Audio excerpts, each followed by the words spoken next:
चूंकि नीट की तैयारी है और तनाव होना स्वाभाविक है, क्योंकि क्लास में कुछ ऐसे बच्चे बैठे हुए हैं जिन्होंने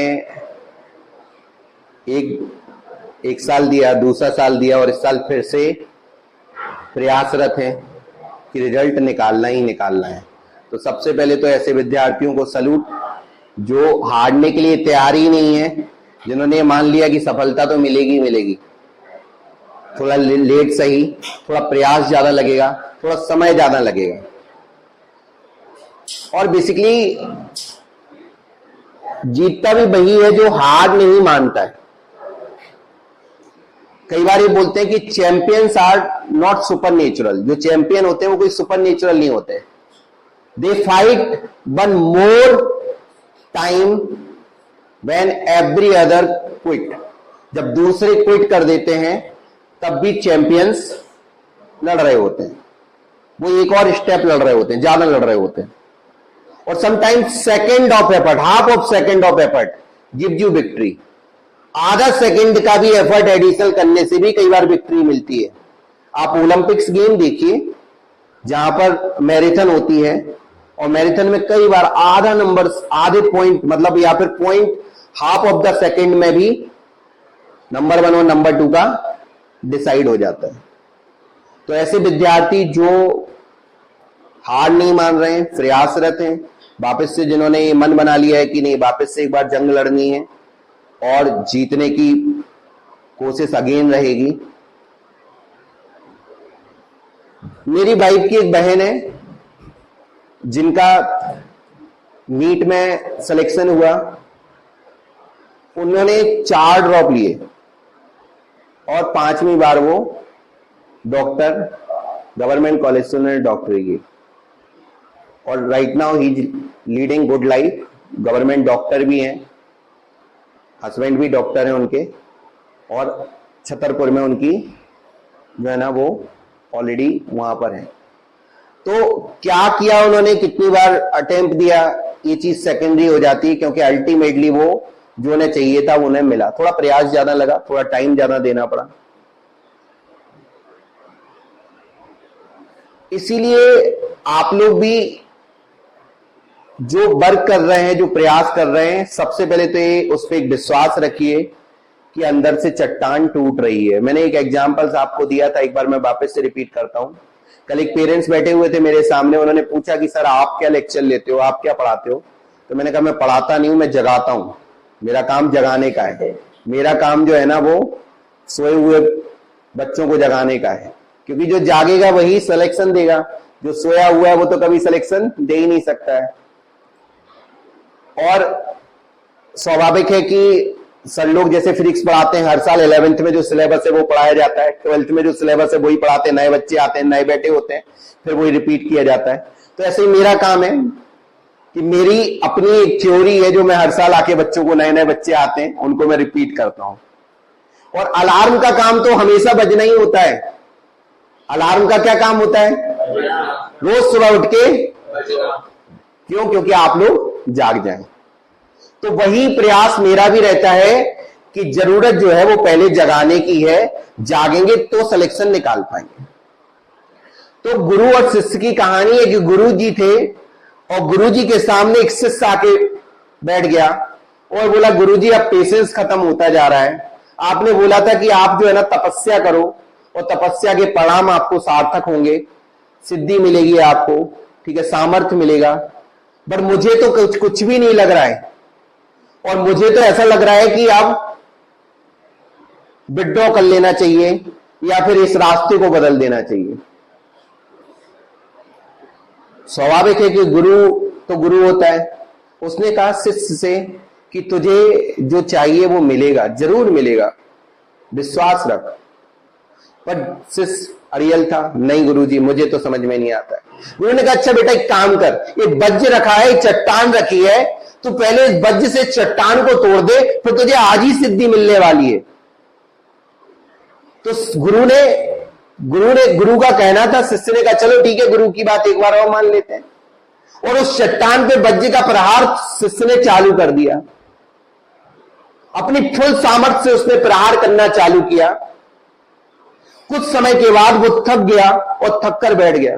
गुरुजी उसके पास आए कुछ पानी लेकर और बोला शिष्य से पानी पी ले और वापस से प्रहार करना चालू कर दे। शिष्य ने पानी पिया और फिर से प्रहार उस वज्र पर चालू कर दिया और देखा कि चट्टान तो खिसकने का नाम ही नहीं ले रही है, कोई दरार भी नहीं, कुछ भी नहीं हो रहा है चट्टान में। तो फिर से शिष्य बैठ गया। गुरु ने उसको फिर संबोधन दिया, उपदेश दिए और फिर वज्र उठाने के लिए उसको मजबूर किया और शिष्य ने वज्र उठाया और एक प्रहार किया और चट्टान में जो है ना वो एक निशान बन गया, एक दरार आ गई। अब जैसे ही उसको दरार दिखी तो स्वाभाविक है उसका मूडल बढ़ गया और उसने कुछ प्रहार के साथ उस चट्टान को चूर चूर करके रख दिया। मेरी कहानी गुरु और शिष्य के लिए नहीं है, मेरी कहानी आप लोगों के लिए है कि चट्टान अंदर से टूट रही है, वेदर आपको विश्वास हो चाहे ना हो।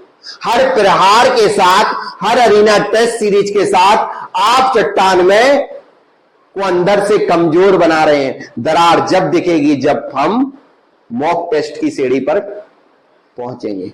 हर प्रहार, हर अरीना टेस्ट सीरीज के साथ आप चट्टान पर प्रहार कर रहे हैं, चट्टान अंदर से कमजोर हो रही है, भले आपको उसका एहसास हो या ना हो।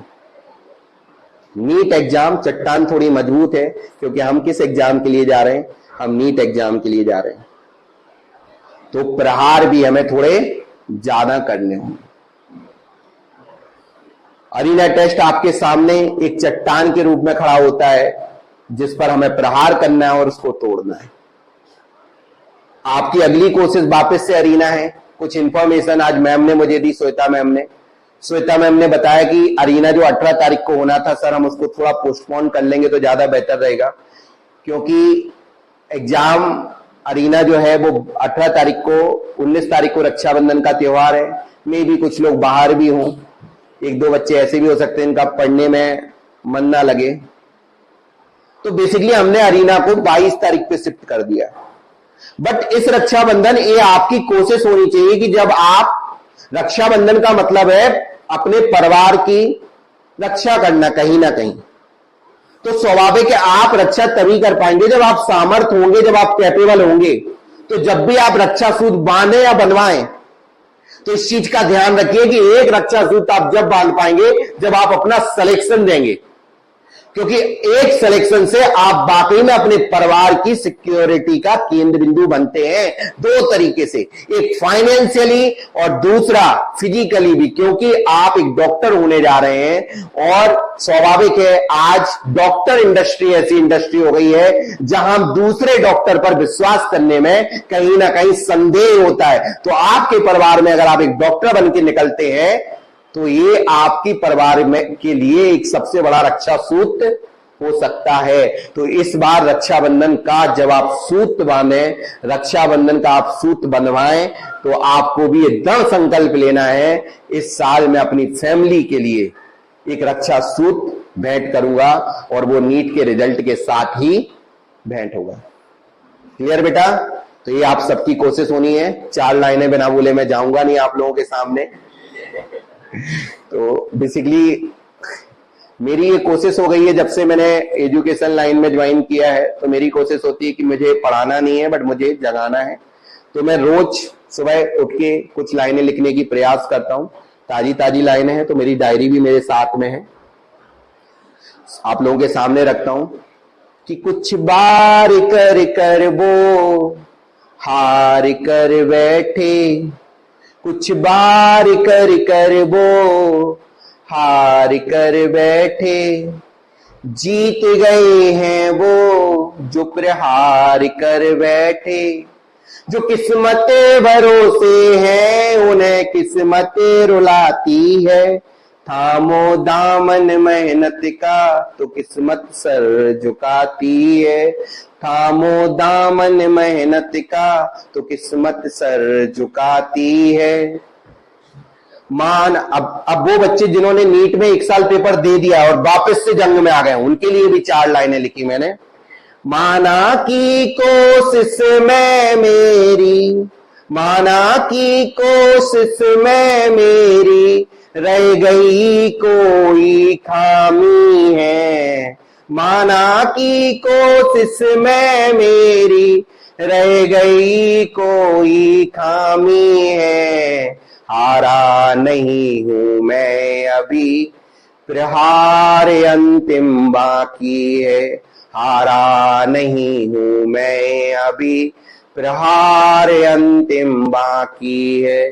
तिनका तिनका चोंच दबा कर, तिनका तिनका चोंच दबा कर, उड़ती कई बार है। घोंसला देखा चिड़िया का, लगा मेहनत हुई साकार। घोंसला देखा चिड़िया का, लगा मेहनत हुई साकार है। तो बेटा ये सब लाइनें आप लोगों के लिए थी, धन्यवाद।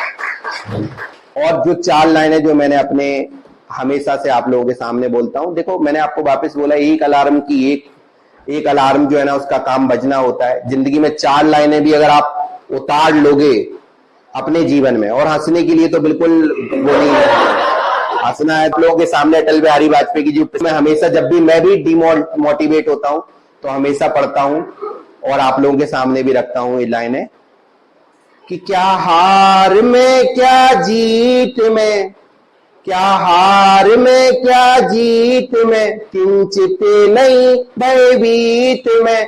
कर्तव्य पथ पर जो मिला, ये भी सही वो भी भला, वरदान नहीं मांगूंगा। हो कुछ पर भी मैं हार नहीं मानूंगा, हो कुछ पर भी मैं यहाँ हार नहीं मांगूंगा। चलिए अब मैं उन टॉपर्स के नाम बुला देता हूं बेटा। 450 मार्क्स स्कोर गेन करे हैं sir.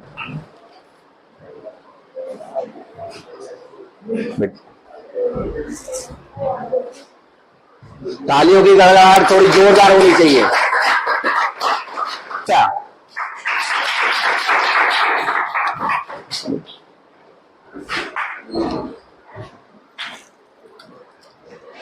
and third rank Govind Yadav.